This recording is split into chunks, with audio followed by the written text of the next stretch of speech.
Now, detonate the reality bomb!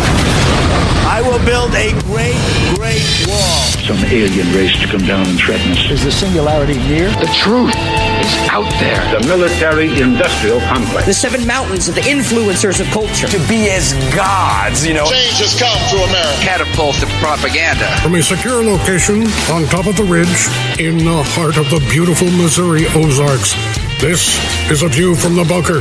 Now, here's Derek Gilbert. The destructions of the monuments and statues make no sense if their goals are what they say. But if you understand the true goals of the BLM movement, then it begins to make sense. Welcome to A View from the Bunker. I'm Derek Gilbert. This week's program is audio from a couple of interviews recorded this week with a guest who we were not expecting to see this year. He was traveling around the country, had planned to fly from Dallas to New York a couple of weeks ago. And then the state of New York imposed a 14-day quarantine on people coming from states with a renewed outbreak of COVID-19. One of those states being Texas, which is where our guest was. He found out about that when he got to the Dallas airport and said, when you arrive in New York, you'll have to be quarantined for 14 days. Well, that wasn't going to fit into his plans. So he contacted us, drove up to our little place in the Ozarks, and we sat down and recorded a couple of interviews for Skywatch TV. And he shared a perspective on the Black Lives Matter movement that is one I had not considered. But when you begin to look at the stated goals of the movement and some of the alliances and connections that have been made, suddenly it makes a lot of sense. Our guest is the author of numerous books, including Islamic Rivalry, ISIS and Iran are fighting for the heart of Islam, Is Fanatic Islam a Global Threat, and Islam Prophesied in Genesis, among other things. His website, avilipkin.net, and we spoke with the aforementioned Avi Lipkin. Shalom, great to be back. Thank you for joining us here today. I know that it was Andrew Cuomo that we have to thank for your being here today. And so exactly. Hey, Romans 8:28. All things work for good for those who love the Lord and serve His purposes. Amen. So God wanted me here, didn't want me in New York. Absolutely. Well, your perspective, and this is something that you shared with me on the phone the other night, and regarding the Black Lives Matter protests, Correct. The protests that have taken place since the death of George Floyd on May 25th. Correct. Not an aspect that we had considered, but when you shared this with me, I shared it with Sharon, and she started doing some digging and said, tell Avi thank you, because this is helping me finish the chapter that I'm writing for a new, forthcoming book from Defender Publishing. There's more going on here than just the protests over the treatment of African Americans by the police. Yes, indeed. What we see here is a very, very unholy alliance between Islam, Marxists, communists, and of course, those people in the black community. I'm not saying all blacks. I'm saying most blacks are wonderful people. Those blacks who go to church, they're loving, wonderful people. But those who go to the mosque are haters. And they're the ones who have the axes in their hands. Mm-hmm. So you have a number of people, different groups, that are interested in the destruction of Judeo-Christian civilization and democracy, and of course, destruction of the United States, which of course, for me, as a Jew from Israel, it leads to the destruction of Israel, God forbid. If America falls, that is not going to be good for Israel. So the connection there is what? What is the connection between Black Lives Matter and Islam? The Islamic approach is to use the black Americans as useful idiots, to be the first to take the fall for Allah and convince them that fighting the whites, fighting the Jews, fighting the Christians, fighting America is a wonderful thing, which is exactly the Islamic plan. And the Hamas here in America have the DVD, not the DVD, the clip where he says, Black Lives Matters is ours. We founded it. We have to invest in the political process. You have to run for public office if you can.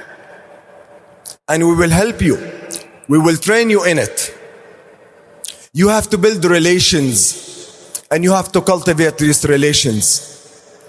Eventually, we can avert and prevent this climate of fear of happening only if we build relations and build coalitions with other people. 2016, minorities will play a major role. African Americans and Latinos. We have to help those people in their causes because their causes are our causes. Black Lives Matter is our matter. Black Lives Matter is our campaign. In other words, this is part of a plan to mobilize all the different disgruntled groups to attack America. I'll add one more thing also. The appearance of President Trump at Mount Rushmore. There's also a very clear plan to mobilize Native Americans who are disgruntled at what the whites did to them. Sure. And mobilize them for Allah also. There's a very big movement of people converting to Islam among the Native Americans and also certain Hispanic groups. You know, that's really interesting because for some time we've been aware that there's been a plan through the government of Turkey and through the Gulen movement to reach out to Native American communities and sort of an educational exchange between Native American communities and the Turks. And of course, the government of Turkey now run by Erdogan, who's not a friend of Gulen, but has his own neo-Ottoman aspirations. He wants to be the caliph. And this has sort of been hijacked. And that's something that most Americans aren't aware of, that there are some interesting educational and social exchanges between Turkish Muslims, which is not a secular government anymore. It is definitely an Islamist government, and the Native American communities. So how is this manifesting in the way Black Lives Matter and these protests are approaching the United States? How do their goals overlap? Well, I think that the big problem in America is the naivete of the Christian Americans, the Christian public, or even those who are atheists. My contention over the last 30 years of speaking in churches, and I used to speak in synagogues. Synagogues won't have me now at all because of political correctness and very gross ignorance of the Jewish people, that according to Jewish thinking, the Muslims are the good guys because of 1492 in Spain, and the Christians are the bad guys. And of course, the Jews don't understand the whole turnaround process in Judeo-Christian Western civilization and democracy that took place with the Protestant Reformation. Now, what has happened is that, you know that, I'll take a parable. You remember polio, terrible scourge. Well, today nobody talks about polio because it was eradicated.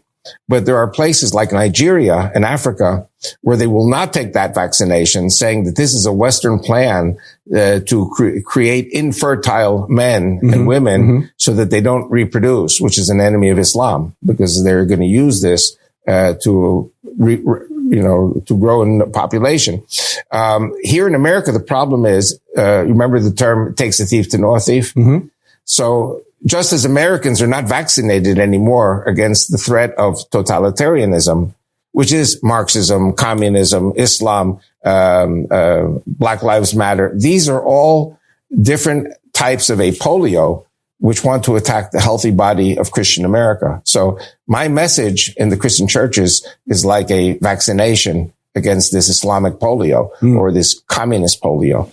And having been born here and having been raised here till age 19 and having seen the crazy behavior in the 1960s of all the people who opposed the Vietnam War and were protesting against, it wasn't a good war. It was a horrible war. I don't want to say it was a wrong war. All wars are wrong, but it was part of a long-term process of attrition in which in the end Soviet communism collapsed and capitalism in America won, which was basically good for the whole world. But as you probably saw the clip about Khrushchev, which he said in the early 60s, he said, we will get you slowly but surely. And your children eventually will be communists and socialists. And one of my main contentions is one of the reasons I moved to Israel was because everybody in the 1960s who was around me in New York University were all communists. And these people became deans and professors, and they took over the universities. How many years is it since the 1960s? It's 60 years. 3 generations, if it's 20 years per generation, 3 generations have been poisoned by this Marxist, socialist, communist ideology. And forgive me for saying it, but the rabbis and the pastors and the priests have all been guilty of being accomplices to this and have not stood up to fight. And I always complain about pastors that don't want to have me speak in their church, but no synagogues want me today because what I'm saying is politically incorrect And the Jews, for certain reasons, which I lecture on in the churches, the Jews see the Christians still as the threat, even though the Christians in America are not the same as the Christians that persecuted us in Europe for 1900 years. America has only blessed the Jews. One of the things that really has been puzzling about the protest over the last 6 weeks or so is the growing wave of vandalism against monuments, historical monuments. You can understand, I suppose, why monuments to, say, Confederate generals would be opposed. Although I think it's ironic that the Albert Pike statue in Washington D.C. was defaced, not because he was one of the founders of Scottish Rite Freemasonry, which is an occultic belief system if you really dig into it, but because he was a Confederate. But when you start defacing the statues of abolitionists, Abraham Lincoln, and, in some cases, things that have nothing at all to do with anything else, it is really puzzling unless you put it together with this connection to Islam. Correct. Again, you have to remember, when I started preaching 30 years ago, the United States was seen as the great Christian Satan. And there were two ways to defeat the great Christian Satan, either through revolutionary means or evolutionary means. Revolutionary was 9/11. 9/11 clearly does not work.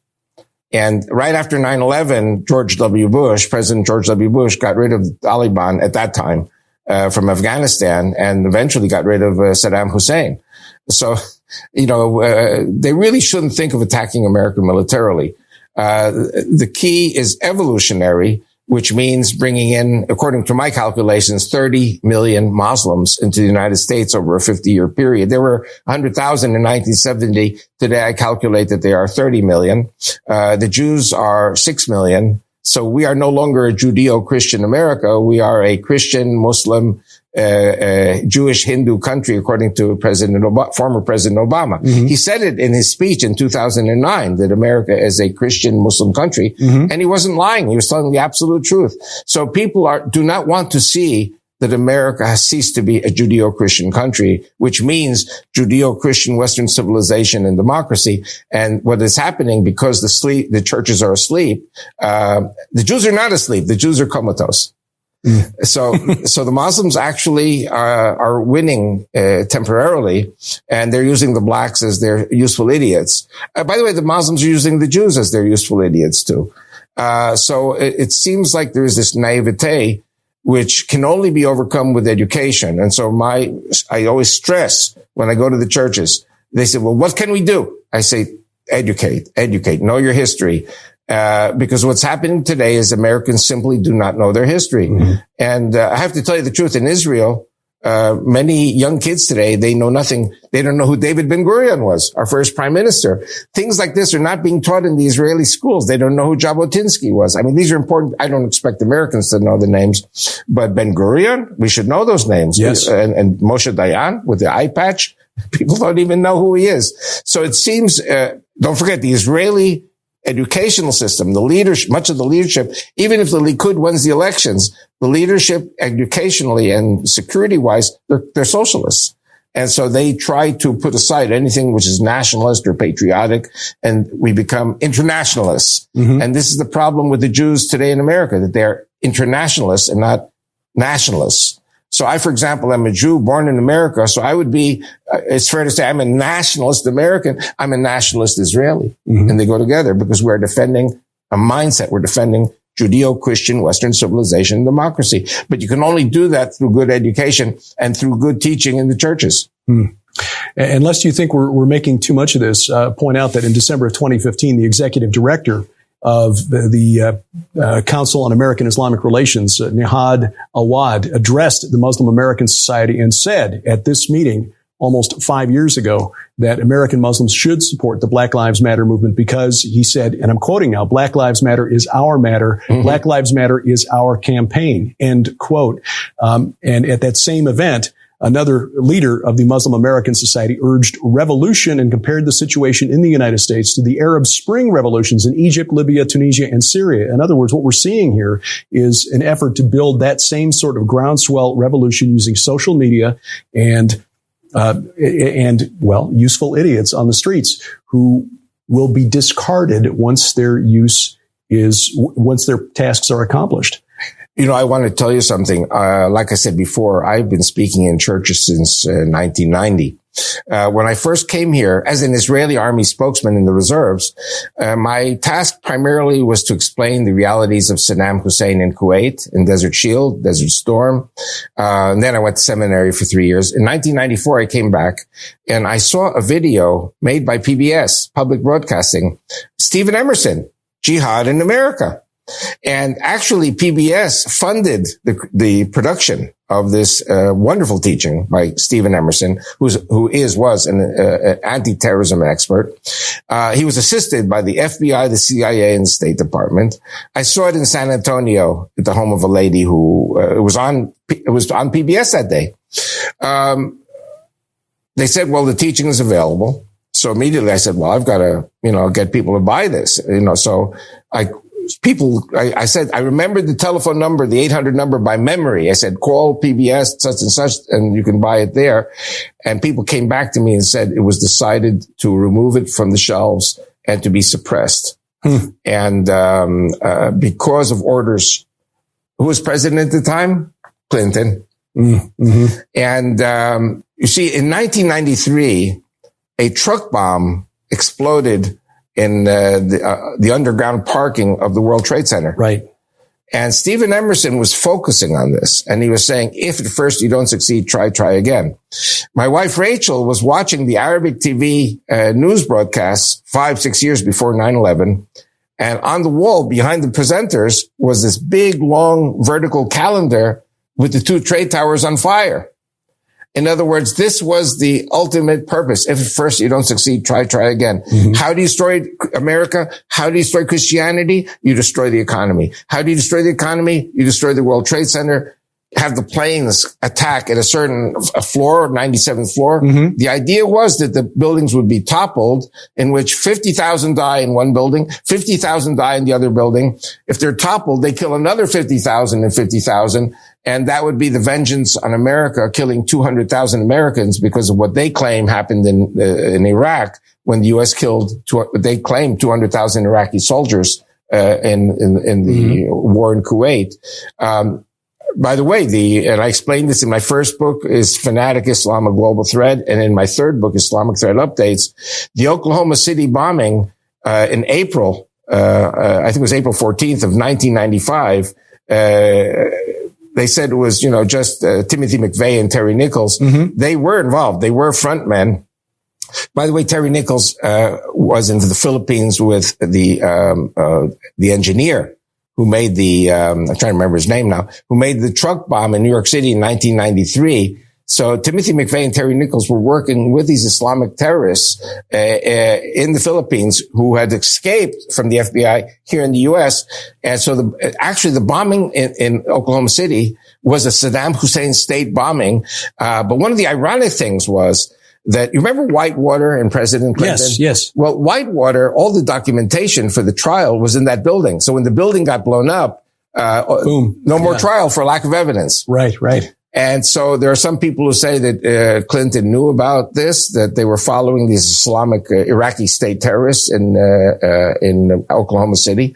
So these are the type of things I was picking up all the time. And people wouldn't believe it. And I was saying, listen, these Muslims have a plan to destroy America. Mm-hmm. And you've got presidents who go along with it because it fits their agenda. You remember our good friend Carl Gallups? Yes. And he made a 3-minute YouTube clip about me and my wife, which he got from Gary Stearman, from Prophecy Watchers. Watchers. Yeah. And 5 million hits. And that Obama was a Muslim. You couldn't say it that Obama was a Muslim. Everyone thought you were crazy. Now it's coming out, but who cares? It's too late already. Right. And meanwhile, the population of Muslims has grown from 0 to 30 million over the last 50 years. It's not over. There will be tens of millions more coming in now simply because of chain immigration. There are also things which I don't know. We have a few minutes, if I may teach a little Bible. In Exodus, is it Exodus? Now I'm getting confused. No, excuse me. It's Ezekiel 28:29. Mm-hmm. You have some kind of a cataclysm in Egypt. where it says Egypt will be a desolation. It doesn't say the Egyptians die. It says it will be a desolation, and the Egyptian population will be scattered to the four corners of the earth. Right. Now, I try to understand this. It says in the Bible, it says from Aswan, what's Aswan? The dam. The dam, right. All the way to Migdol, which is on the Mediterranean. There will be no animal treading there, and there will be no human living there for 40 years. In other words, the Egyptian population will be scattered. After 40 years, they come back to Egypt, which at that time will be a lowly country. This is a prophecy that has not yet happened. And by the way, the Iranians who have missiles and have said to Egypt, which is Sunni, Egypt is Sunni, Iran is Shia. I don't know the circumstances. If there was a time when Egypt wanted to intervene in the war in Syria on behalf of the Sunnis, because there was a massive slaughter of Sunnis in Syria by the Shiites who were backed by Iran. And Iran said, we will blow up your Aswan Dam, which is basically the end of Egypt for now. But what happens is you have this tremendous wave coming down from Lake Nasser, and the Egyptians have about maybe half an hour to flee this tsunami coming down the Nile Valley, to go 1 or 2 miles to higher ground. Cairo gets destroyed. It could happen with an earthquake, that the dam comes apart, or with a missile attack. Now you have 100 million Egyptians. They can't sit there all day in the desert. No. They have to be fed. They have to be given drink. The world will have to bring them in to save their lives. 100 million. So I say, I think America will take in 50 million because it's the humanitarian thing to do. So your Muslim population will grow from 30 million to 80 million. And as it is already, it's getting harder and harder for me to find engagements to speak. Everyone's too afraid. Everyone is too politically correct. Of course, the Jews don't want to hear a word about this. And the Jews are trying hope against hope to establish friendly relations with their Muslim neighbors, whose religion teaches them to kill the Jews on the Day of Judgment. Right.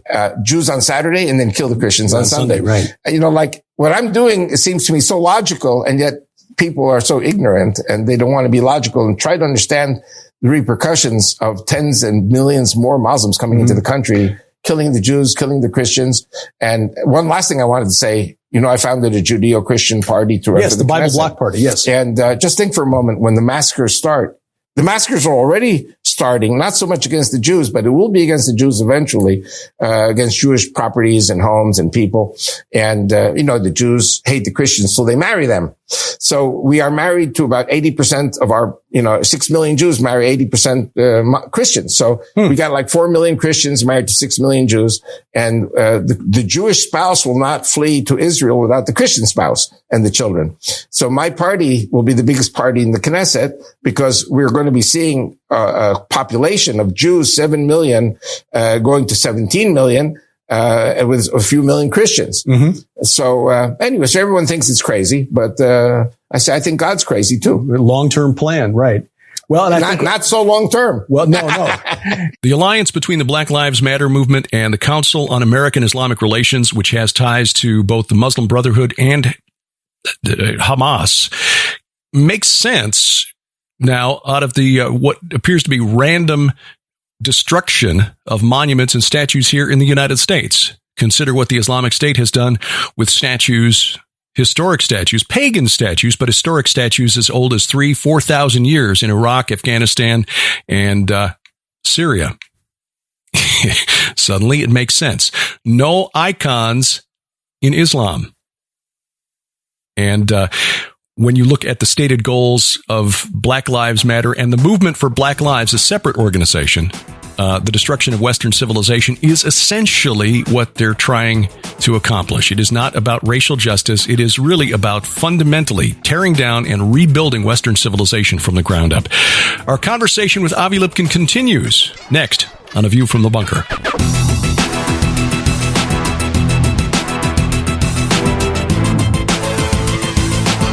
COVID-19 has changed everything.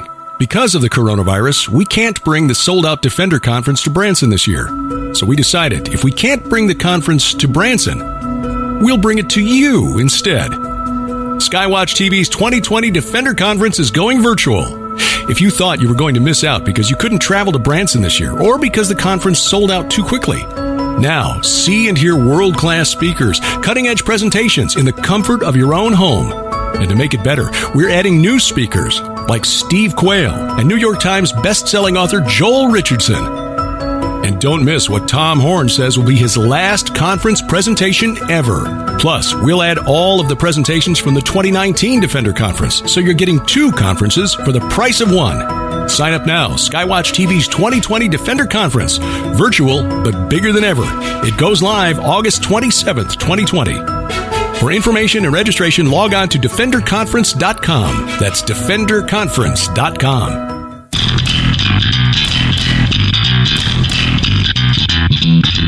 Propagating to the internet from the beautiful Missouri Ozarks every Sunday night. This is A View from the Bunker. I'm Derek Gilbert. You'll find us online at vftb.net. Our free mobile app makes it easy to keep up with what we do. You'll find the mobile app for Android and iOS devices linked at our website, vftb.net. Links to the app stores both posted there in the right-hand column. Again, it is free for both. Our social media sites, Twitter, at View from Bunker or at Derek Gilbert. You'll find us on Facebook, the View from the Bunker page there, and we are also on Parley.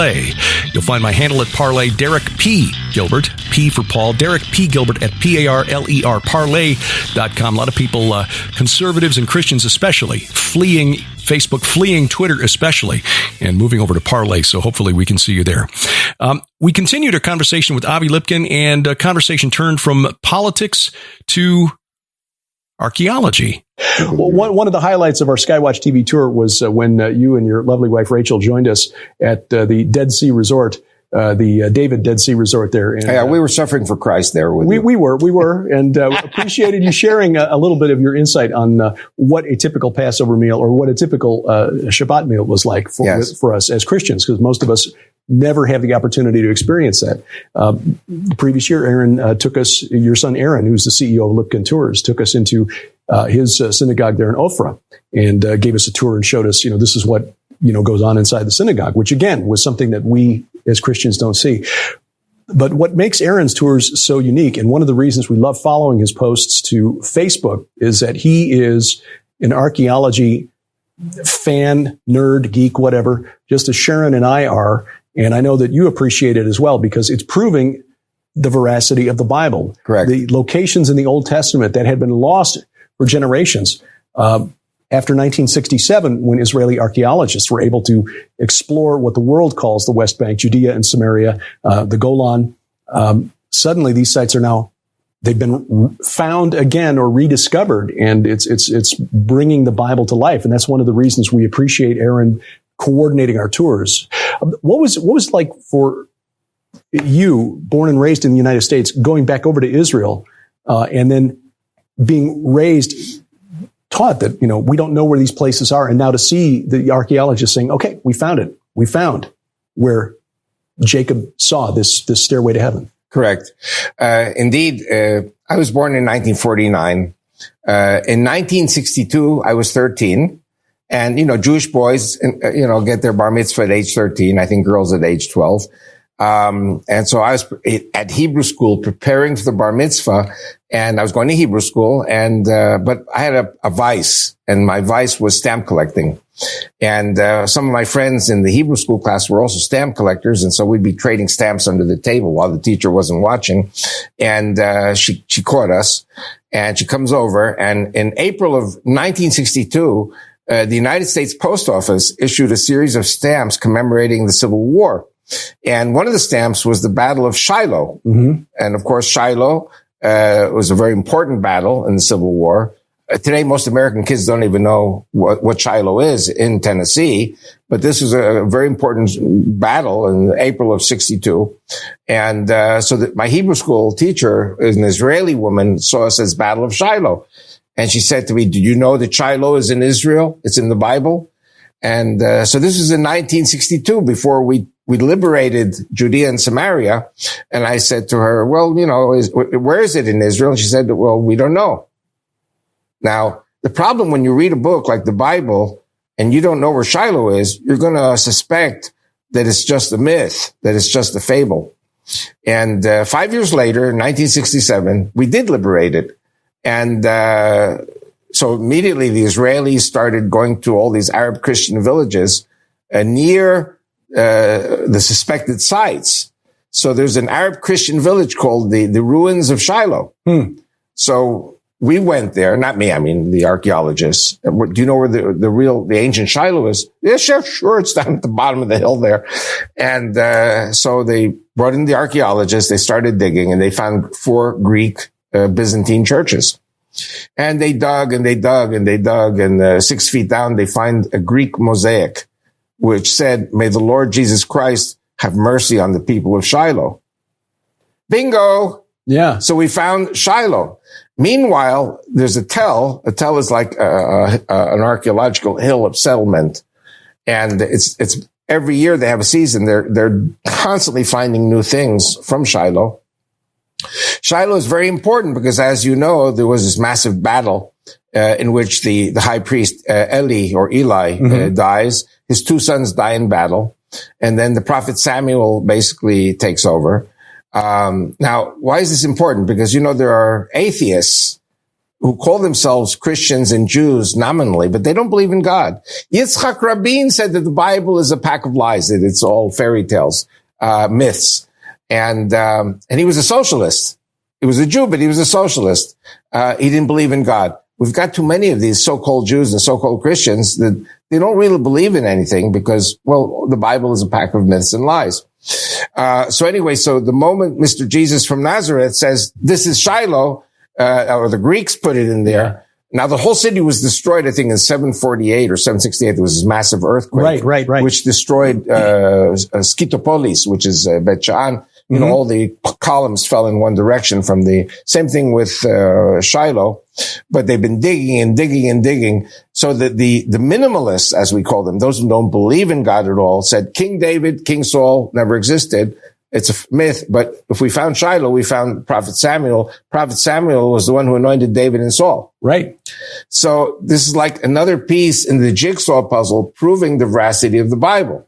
And my son made a DVD about Shiloh, and you were in Shiloh. So this is very important. But most Christian tourists and even most Israelis never go to these places. Well, we talked with a Messianic rabbi here in the United States, very well known. I don't want to embarrass him by by giving his name, but I know he's working with Aaron now. But we had mentioned that we had just come back. I've probably spoken a number of times at his place. Yeah, yes. and we said we had just been to Bethel and Shiloh, and he said, "Well, how did you get there? That's Judea, that's Samaria. Did you take armored buses?" So no, we just work with this company here, and he lives in Samaria, and so we go there. We've been there twice now. Oh, so he took his tour there last November. But that's where 80% of the Bible's history takes place, Judea and Samaria. Correct. And so being able to go, in fact, I think I mentioned this the last time you were there. I come back with the little bottles of olive oil from Shiloh. But Bethel, another location, which is really significant. Yes. That is very close, not very far from where Aaron lives, in fact. It's not a touristy site. Shiloh is not really set up for tourists that much. I mean, they've got a nice little shop there with some wines and things, but it's not like we think of America, where you go to a touristy location and it's like the Strip in Branson, where it's all shops and T-shirts and whatever. That's the thing that really struck us as we go through the land. In fact, at Shiloh, we see all these little rust-colored pieces of pottery lying on these potsherds. And our tour guide, Yeshai, said, "Well, yeah, go ahead and pick those up. It's probably Iron Age, but there's so many of the archaeology." So you're taking back pieces of history that date back to the time of David and Solomon, and even further back to Samuel. And we're allowed to go and actually see, and in some cases put hands on the altar of Joshua, overlooking Nablus now. That was an amazing site, and that's only been rediscovered just 40 years ago by Adam Zertal. Correct. What's the significance of that find? Okay, firstly, I have to go back a little before. One of the myths of the Bible is that there was an invasion by the 12 tribes in the land of Israel. Right. And so the minimalists say, "Oh, that never happened. There were here and there a few tribes, a few groups coming. They emerged from the native Canaanites. Or whatever. And Adam Zertal found what is called the Samarian Desert, which is about an hour north of Jericho. And you have the Yabok River, which is where Abraham came across and Jacob went back and forth. Right. That was the way people walked in those times. And it's easy relatively to cross the Jordan River at that spot there. And from there, and then heading east and north, Adam Zartal finds all these pottery pieces and all these other things that prove that this was Israelite, Bronze Age, of course. And something which your viewers probably never heard. And I have news for you. The rabbis in Israel haven't heard yet. They found these tremendous foot formations. Oh, right. And the foot formations were a prototype of the temple. In other words, it was in the shape of a foot, the size of maybe 3 football fields. And the Israelites would go in procession around this, just as today in Mecca, you have the Muslims going around in circles around the Black Stone. Right. And we were in Arabia for 38 years in the Exodus. So we might have learned something, learned or mislearned from the pagans who were at the Black Stone. No, we're different. We're going to go around the circles around these foot formations. So there are 7 foot formations. The ultimate one was on Mount Eval, where we have the blessings and the curses. 6 tribes. Adam Zartel found that.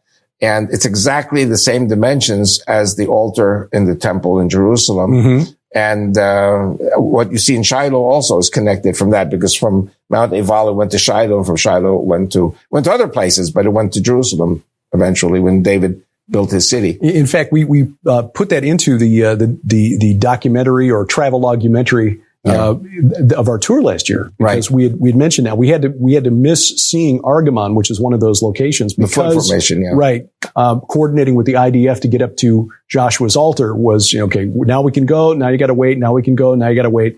So we had to pass that up, but we did mention it and used some drone footage from Aaron. The last foot-shaped formation is actually the old city of Jerusalem itself. Exactly, it has that same shape, shaped as a foot. Yeah.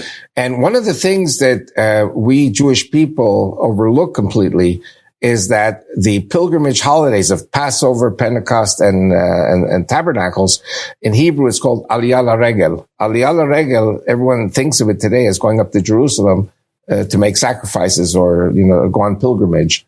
But the Aliyah LaRegel means going up to the foot. And the rabbis don't even understand the etymology of this whole idea. So now what we're trying to do, Aaron came out now with his teachings in Hebrew so that the rabbis could become educated about that. But the rabbis answered him, well, if it's not in the Talmud, which is circa 500 AD, it doesn't interest us. But it has to interest them. We have to take an interest in the early days, Bronze Age period of the Israelites. Don't think that our job is just to educate Christians. Our job is to educate the rabbis. Well, the location of Joshua's altar we thought were fascinating because it overlooked the ancient city of Shechem, which has a long history in the Bible, and I think more significant than people realized. One of the things that surprised me was in reading about the ancient Syrian city of Ebla, which goes back to almost 3000 BC. Texts from that city indicate that the god called Resheph, who was the plague god, the Greeks later called him Apollo, was considered the patron god of Shechem. This was 1,000 years before the Exodus. And yet when Abraham first came into the land and was, and Yahweh appeared to him and spoke to Abram, said, you're in the right place. It was at the Oak of Moreh, which is on the hill Elon Moreh, overlooking that city, now called Nablus. Jacob, when he fled from his father-in-law, buried the household gods he took from, or that Rachel took from Laban, there at that oak. Later, Gideon, his son Abimelech, raised up a rebellion against Gideon and from the city of Shechem, the people who still lived there. But when the Israelites arrived back in the land from Egypt, after the walls of Jericho had fallen, they defeated the city of Ai. For some reason, that's where they went, and that's where God said, "Okay, that's where you." And Moses had been told even before they crossed the Jordan, "Here's where you will build the altar, and here's where you will declare the blessings and the curses." Right there at that city. So there's something significant about that location. I wanted to add something very important, and I really have very few opportunities to talk about it, so I'm very glad that I'm going to talk about it here and now. You know that God told Moses that he was not going into the land because of the hitting the stone instead of speaking to the stone. And so you had Caleb and you had Joshua. These were two of the original leaders that actually went into the land. Everyone else died in the desert. Now, you have, of course, the grandson of Aaron, the high priest. What's his name? Pinchas or Phineas. Right.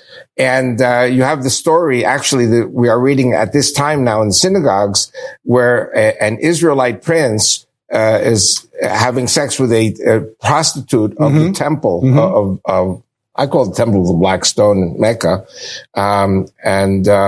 Phineas skewers them. Right. There had been a plague. 24,000 people had died. Right. And the plagues ended when this sexual pagan behavior was dealt with by Phineas. And he's considered an extremely radical religious leader. I would say almost like an ISIS type Jew. He entered the land. And he was the high priest in Bethel. He was the high priest at Bethel. In other words, he entered from Egypt, went 40 years in the desert, and then he became the high priest in Bethel. And my son, when he goes through Bethel, he explains all of these different things to be found at Bethel, olive oil presses, wine presses, the tombs of righteous Jews, Christians, and even Muslims are buried there. The people who, when they die, and they're important, they want to be buried very close to where God was. And Bethel was one of the places where God was. You have to be there to see it, or see the DVDs, at least, as a first step. Now, regarding Joshua's altar, again, there are many people, we spoke in the previous program about King David, King Saul, and Prophet Samuel at Shiloh. That Shiloh proves that Samuel existed, therefore David and Saul existed. Well, there are many people saying that Joshua and Moses never existed. So, of course, Moses, we don't know where he is. He's on the other side of the Jordan. I don't know. Maybe one day we'll find it. Maybe yes, maybe no. Supposedly he died alone. But the altar of Joshua proves there was a Joshua. Right. So we have also the problem of Abraham. Many people say, well, Abraham, Isaac, and Jacob never existed. And so we have the story of Abraham in Bethel. Jacob is in Bethel. Bethel existed. So all of these teachings that my son is involved in, all of these are proving the veracity of the Bible. And I think that, the archaeologists in Israel, who are primarily what they call minimalists and don't believe that the Bible is a true book, they said, if Adam's Artal is right, we have to go back to kindergarten. Because that was the socialist education they got, which is non-religious and anti-Bible. But the point is, you understand, when I preach against Islam, that's a no-brainer, because everyone understands that Islam is a form of insanity. But what my son is doing is to try to reach out to the atheists, who may be Jewish, Christian, Muslim, or any other religion, who don't believe in the God of Abraham, Isaac, and Jacob. My son is strengthening the faith of Christians in Christianity, because Christianity comes from the Bible.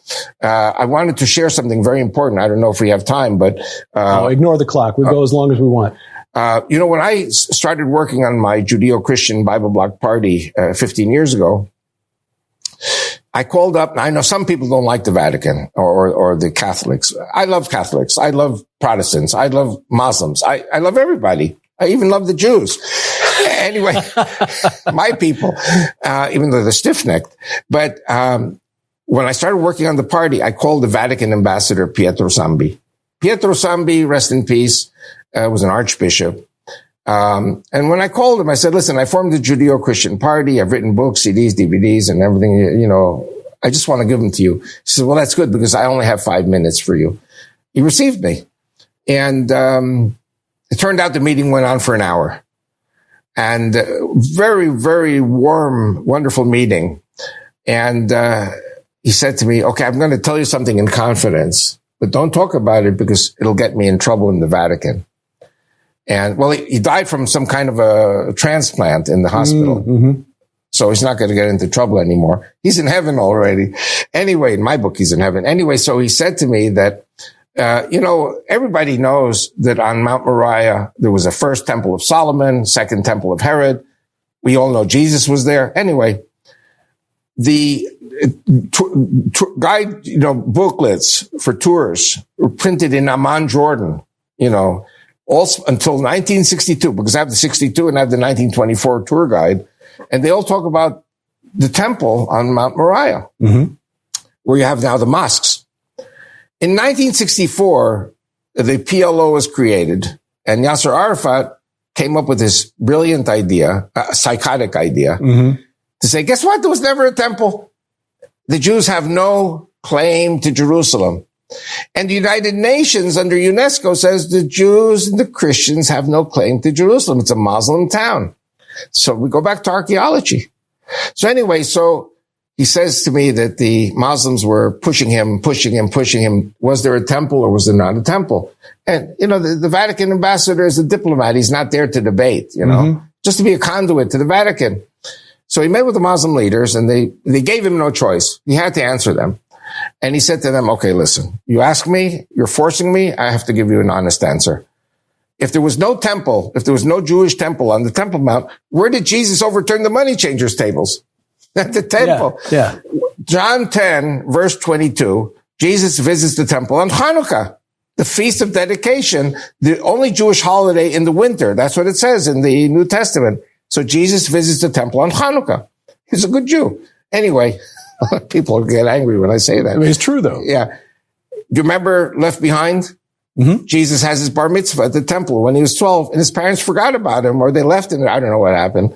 And they came back. He's debating with the rabbis. Right. Where? At the temple. Sure.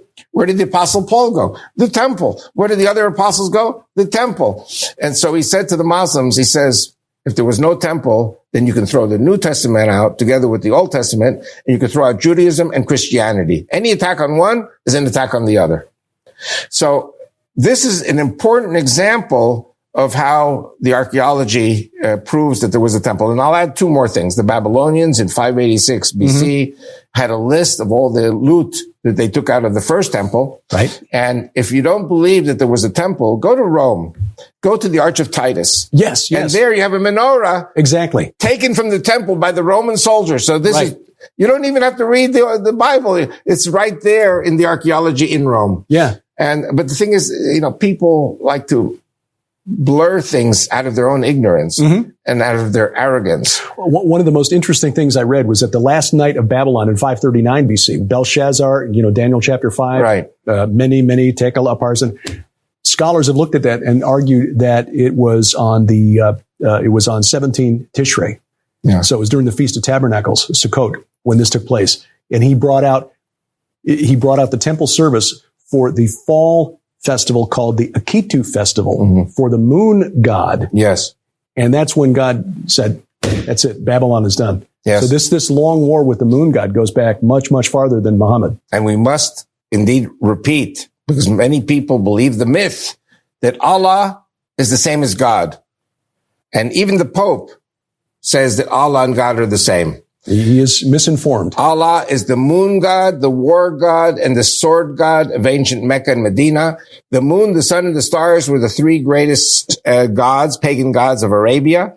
The moon was the father, the sun was the mother, and the three brightest stars are the daughters. This is mentioned in the Quran. Yes, the Ugaritic texts show that Baal, Satan, also had three daughters in Canaanite religion. So it's very important to explain to the viewers that when you look at the mosques and you see the moon crescent, it's because Allah is the moon god, the war god, the sword god. And when they say Allahu Akbar, they're not saying God is great. They're saying Allah is greater. Greater. Who said he was greater than God before his fall from heaven? Satan. Yeah. And one of the names of Allah in Arabic is Al-Makr. Al-Makr, Allah is the greatest of all the liars and deceivers. So for Christians, I want to say for Jews also, because Christianity came out of Judaism, lying is a no-no. And we have the 10 Commandments where one of them says, thou shalt not bear false witness. But in Islam, it is a virtue. It's called taqiyya. Yeah. Lying and deceiving to defeat the enemy. Yeah. And this is, of course, at the heart of Islam. And my final point is that, God loves the Jews. We're the chosen people. He loves the Christians because you guys are grafted in. He loves the sinners, the pagans, the Hindus, the Buddhists, and the Muslims. Died for anyone who would accept him. Yep. He loves all human beings. We're all in his image. But Allah wants to kill the Jews on Saturday, kill the Christians on Sunday, kill the Hindus, kill the Buddhists, kill the blacks who are in Africa without any religion, and then they kill each other. So Allah has to be Satan because he cannot prove that he's greater, Allahu Akbar, than God until everyone in the image of God is dead. So Islam is the ultimate depopulating system. Yeah. By the way, I don't know if it's, I say, you say, like don't I said, look at the ignore clock. the clock, ignore the clock. But I do want to say something interesting. I'm the only Jew in the world who is describing the coming of the Antichrist. And have I ever spoken to you about this? This is relatively I may have heard this at a conference sometime, but please share it. But what I'm saying is that, I believe that Islam is going to be banned.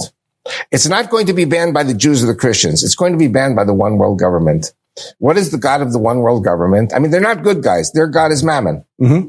And either you serve the Lord or you serve Mammon. I got it straight? So the one world government, all they want to do is make money. So if the Islamic ISIS group kills the king of Saudi Arabia and kills the king of Jordan and they reestablish the caliphate, and then they go to the oil wells in the Persian Gulf and they blow it up because the way to destroy Christianity is to destroy the world economy. Right. And billions of people die. Also, the ISIS terrorists all over the world will spread atomic, biological, chemical weapons so that billions of people die. Is that good for the one world government? The answer is no. It's going to disrupt the economy. Therefore, Islam will have to be banned. And then they're going to come to the Jews and say, you know what? You Jews were right all along. Go ahead and build your temple and we will help you. And what will the Israelis say? That's the one who comes forward with that plan. Oh, he's the Antichrist. Yeah. But they will welcome him as a Messiah though. Yes. Can you believe it that Avi Lipkin talks about these things? Yeah. That's true. Yeah. You're right. You would not find many Jews who would make that point. Yeah. But in fact, I argue something similar to that in my book, Bad Moon Rising, that is the deception I think that will come about. It could happen very soon also. Yes. We're seeing things happening, the conditions setting up in the world for something like this. Pray that the day doesn't come until the harvest is complete. We appreciate your work. We appreciate your son's work especially. We look forward to seeing you in the land. We were sorry we couldn't get over there in this April, but we're looking forward to getting over there next April for our next tour. As soon as the COVID-19 quarantine thing is lifted, we're going to have the greatest tourism to Israel that we've ever seen before. So get registered quickly. Come with our dear pastor here and make sure you come to Israel as soon as you can. And Derek and Sharon are waiting for you in our home and waiting for your group. No, well, we look forward to it. Even in the Middle East, archaeology is not outside the range of politics, because if you can prove that Israel and that Christians have a right in the Holy Land that existed long before the arrival of Muhammad's armies, well, then you've established something that the world in particular, the world in general, and the Palestinian Authority in particular does not want established. This fight will continue until Jesus returns at the head of a heavenly host. Well, this battle is what the conferences are about, and normally by this point in the year, we would have traveled several times, but due to COVID-19, not possible. Last conference we attended was, I think, the last weekend we were able to travel before things got shut down, the first weekend in March. The Sons of God, Giants of Old conference that was scheduled for next weekend in Lubbock, Texas, will be virtual, but we don't have details on that yet.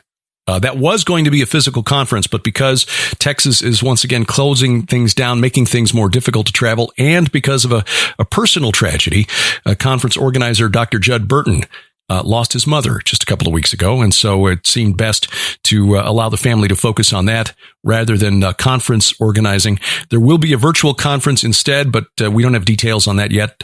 We will pass those along as soon as we get them. The Skywatch TV Defender Conference, also virtual this year. It will launch to the web August 27th. That's a Thursday afternoon, 2 p.m. More than 40 presentations will be part of this. All of the speakers who would have been there this year, nearly all anyway, but we've added a couple of new ones who would not have been able to attend in person. Joel Richardson, New York Times bestselling author. Steve Quayle will be recording his presentation this coming week. And everyone else on the list, plus all of last year's presentations made available as well. So it's 2 conferences for the price of one, and available for 90 days beginning August 27th. Find out more and sign up at defenderconference.com. That's defenderconference.com. Now, this coming week, Jamie Walden will be traveling down to our corner of the Ozarks, and we'll be recording a program with him and Mike Kerr about the Warrior Summit and Retreat. That's the first weekend in September 4th through 6th. As of this point, it is still on.